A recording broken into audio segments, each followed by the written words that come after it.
পেয়েছি জনগণের ভালোবাসা, আর প্রতিবেশী বার্মায় পেলাম ঘরে ফেরার তাগাদা। আমি যেন সেই বাতিওয়ালা যে পথ পথ রাস্তায় বাতি জ্বালিয়ে ফিরি, অথচ যার নিজের ঘরে জমে থাকে দুঃস্ব অন্ধকার।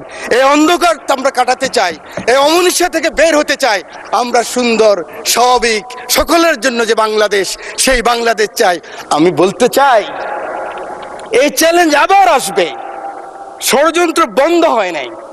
আমরা কে কত বড় হব, কোথায় যাব, কি নিব, কি হব, সেটা বড় কথা নয়। বড় কথা হলো এই চ্যালেঞ্জ গ্রহণ করতে হবে। মাননীয় স্পিকার, আপনার মাধ্যমে পুরো হাউসকে জানাতে চাই, চিন্তা করেন তো, কথার সাথে বলতো জামাত শিবির, কথার সাথে বলতো জামাত বিএনপি, একসাথেই তো আমরা। আমার হাতে তো এখনো রক্তের দাগ নিয়ে লেগে আছে। এই মতিঝিলে 19 দিন ছিলাম রিমান্ডের মধ্যে। কেন আমরা ছোট করা